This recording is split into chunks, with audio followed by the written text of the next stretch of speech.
Traveler, Paimon. I suppose your story is ready. Yep.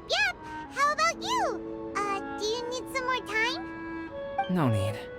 I am also ready to tell my story. Paimon calls dibs. Paimon first! Please, go ahead. Okay, here goes. Once upon a time, there was an evil researcher who went into the mountains and did a crazy experiment on whopper flowers to transform their appearance. After a lot of pain and suffering, the whopper flowers finally took on a human form. Then they stood by the side of the mountain to wait for unsuspecting bypassers. To whoever spoke to them, they would ask them questions such as, "Who am I? Who are you?" If the bypasser got the wrong answer, the last sound they'd make would be a yelp before the whopper flower ate them alive in one bite. Ooh, truly frightening. What the? You two aren't scared at all! Don't go nitpicking, okay? If you didn't like the story, go write your own!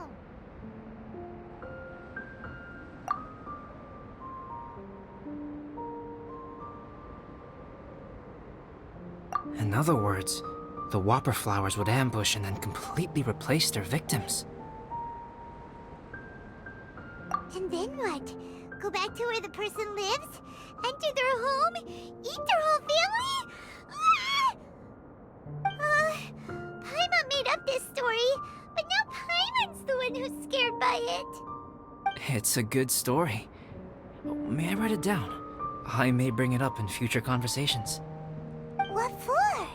Just to scare people with? Yes. You've got a real mean streak, Albedo. Mine is a little longer than yours. It starts with an alchemist. A great alchemist once created Subject 1. Subject 1 was her proudest achievement, and successfully blended into human society. No one ever would have thought that this friend of theirs was in fact a synthetic human. However, unbeknownst to Subject 1, the alchemist had tried the same experiment many times before he had come into being. Some of the rejects from failed experiments had been discarded, but had not died.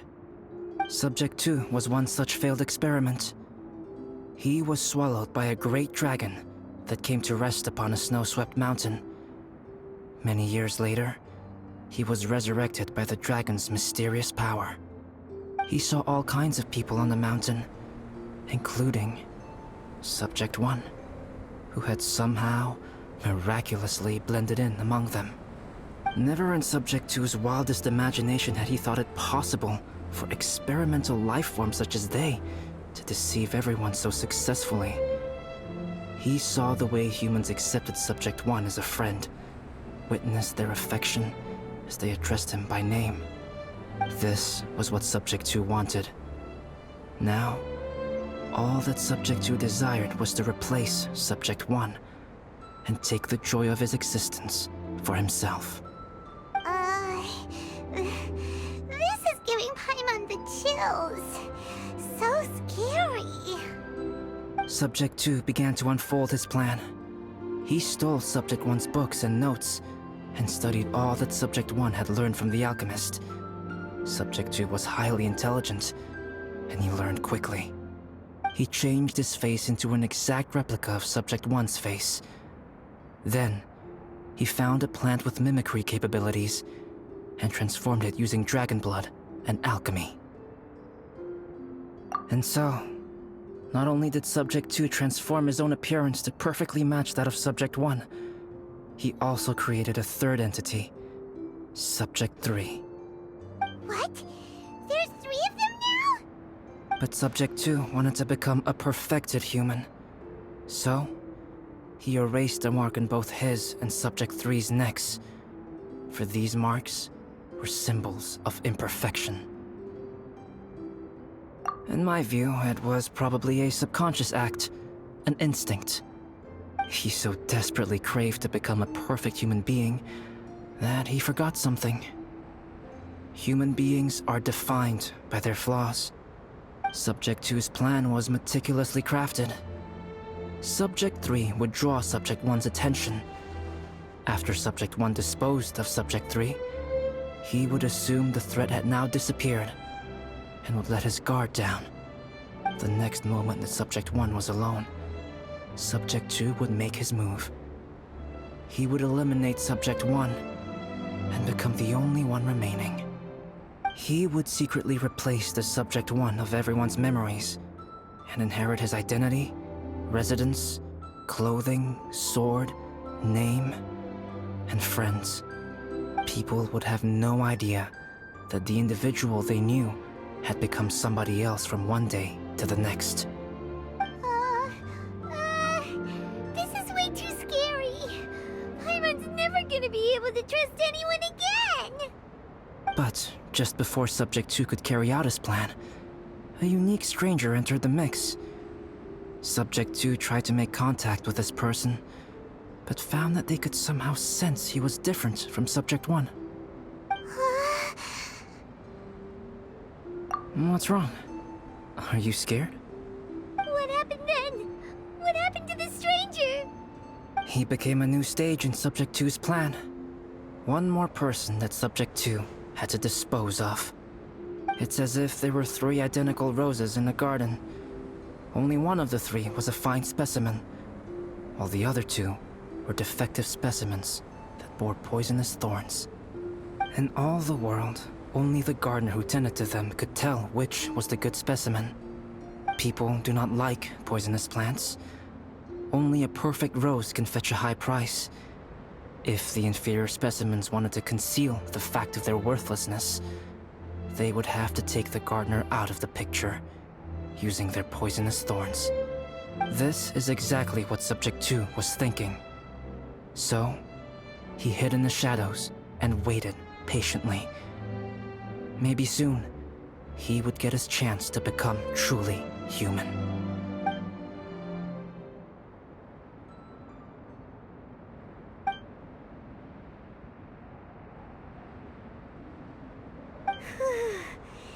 That was intense! So what happened after that? Did Subject 2's plan succeed? Paimon can't bear thinking about it.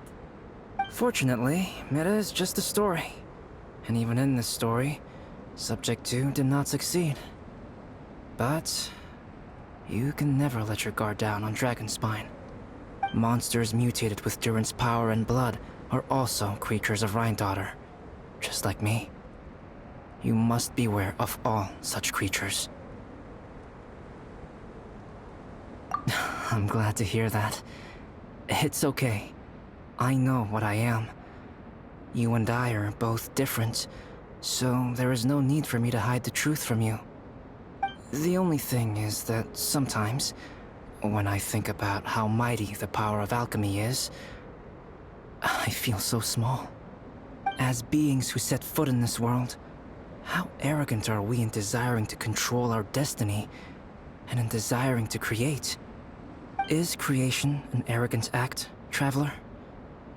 If not, why do we call the ones that created us and control us gods? If it is, then what qualifies us to call ourselves creators? How far must we take our reverence and respect, and what purpose does it serve?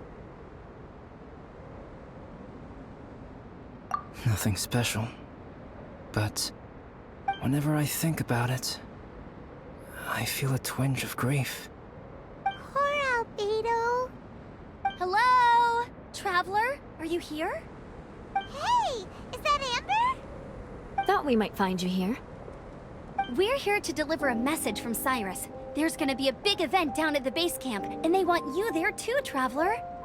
Winter camp is nearing its end. Apparently, even provisional instructors are required to attend. Looks like we need to go, Albedo. Bye for now. Then I won't keep you. I have some things to attend to here, so forgive me for not seeing you down. Don't worry about it. There have been no issues getting up and down the mountain recently. Is everyone ready? Let's not keep them waiting.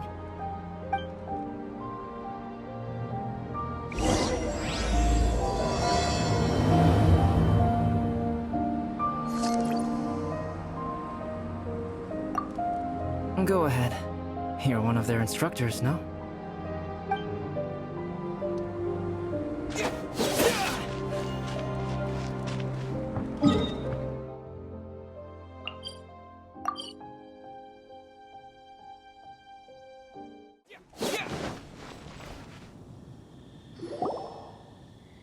Huh? Who is this guy? Allow me to introduce Yozerf. He's Joel's father.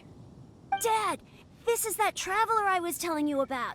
The traveler's helped me out loads in the past, and this time we even built a snowman together. Joel has told me everything about you. I can't thank you enough. Wow, this is amazing! Wait a second.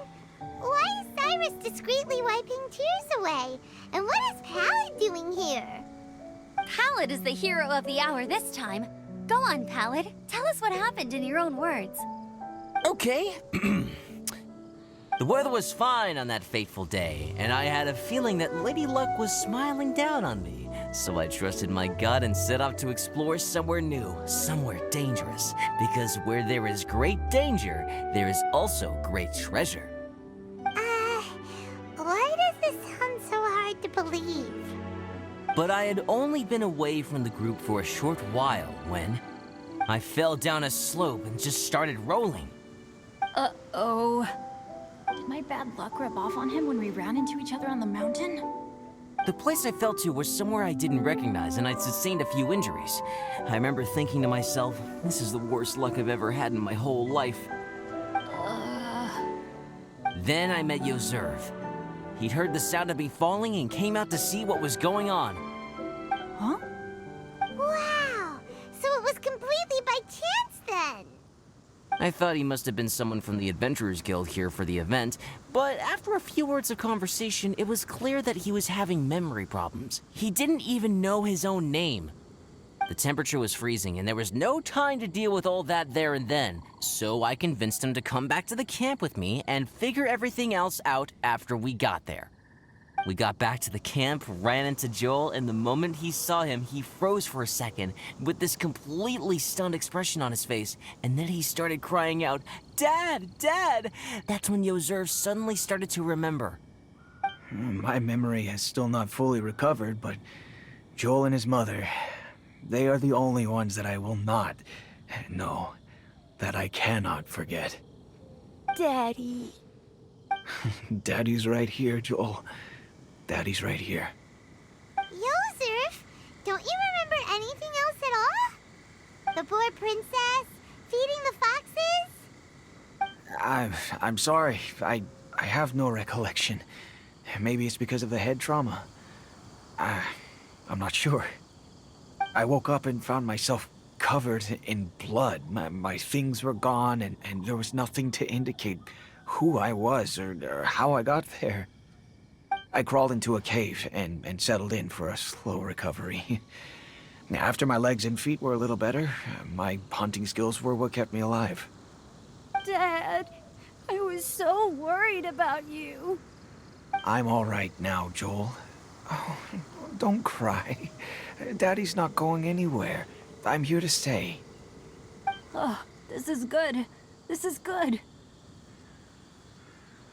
You know what, though? I definitely think my luck got worse after running into Benin on that mountain. I knew it. I just... No. I just meant if it weren't for you, there's no way I ever would have run into Yozerf on a mountain this huge. Besides, we got back safely, didn't we? So don't blame yourself. Maybe sometimes miracles can only happen when you get just unlucky enough. Pallid.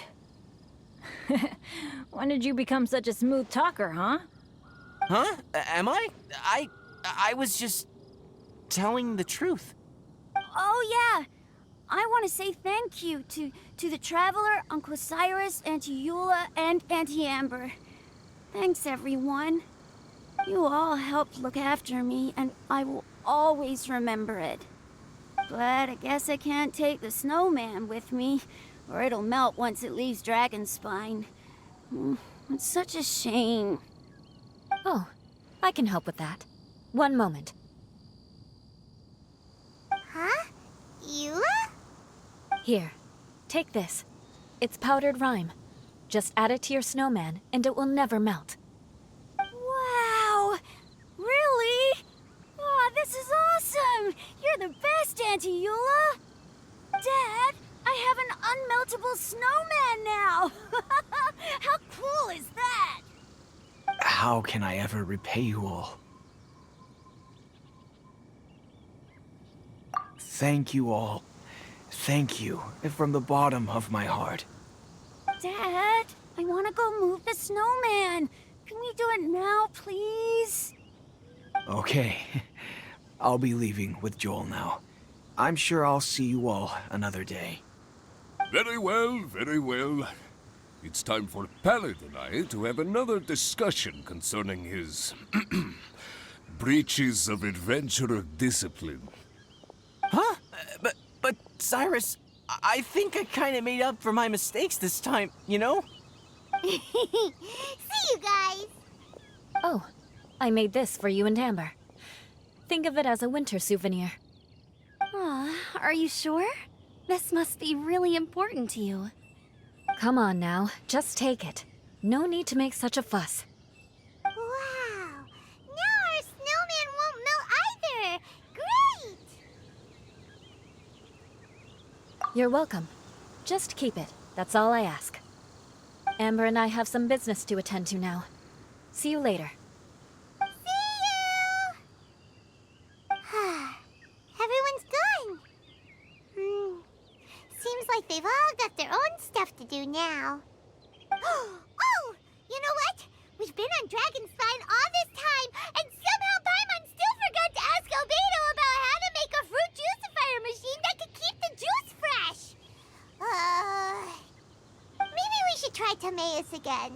He does seem pretty eager to please after all.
Traveler and Paimon, what can I do for you? Wait a minute. You've got that mischievous look on your face. Oh, you're not still thinking about that ridiculous juicer thing, are you? Timaeus, will you help us? Well, if the Traveler isn't really interested, then, yeah, maybe I'll give this one a pass. It's just the weirdest request ever. No, but Paimon's Sunsettias are gonna go to waste without it. And the time it would take me to research something like that, I could probably pick those Sunsettias again 10 times over. New research project, Timaeus? We meet again. Oh, Albedo, thank goodness. So the situation is, Paimon wants a machine that can turn fruit into juice and keep the juice fresh. I mean, surely it's... Majorly that's what it is.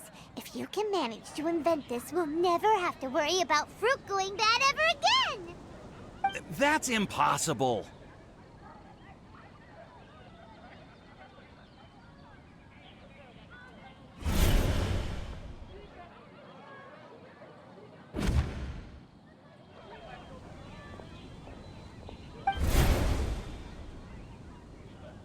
Turning fruit into juice is not hard, but keeping it fresh is more difficult. But if you simply want to keep the fruit from rotting, there are many ways to achieve this. Right, Traveler?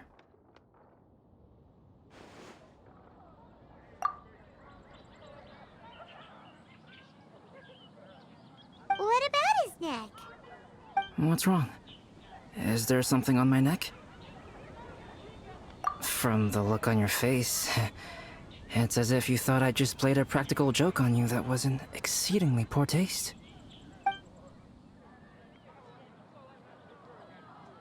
Albedo, you were saying, how do you stop fruit from going bad? Well, one way would be to bury your fruit on Dragonspine, where the snow never melts all year round. But then Paimon won't be able to eat them! You could always live on Dragonspine. No, too cold for Paimon. Or you can give the fruit to me, and I would take it to Dragonspine for you. But since you don't like the cold, you'd have to send someone else to pick them up when you want them.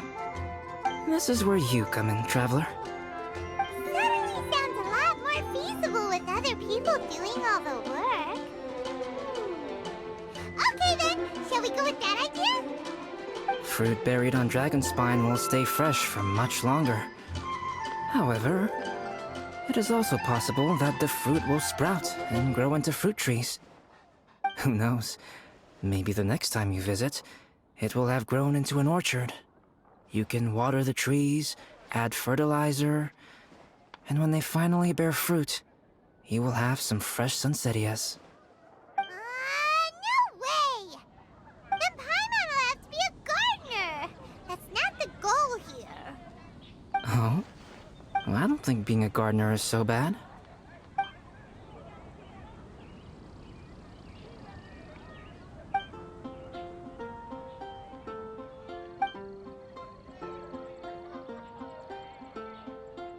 Albedo! Stop trying to get your hands on Paimon's super sweet Centennias! It bothers you, does it? Of course it bothers Paimon! They are the rarest, super duper sweetest Centennias ever! And they're not for you! Okay, but they're just Sunsettias. I think you're only so attached to them because you don't have much fruit of this quality in your possession. When someone's pockets are full and their spirit is fulfilled, they don't easily fall prey to this kind of yearning. Really?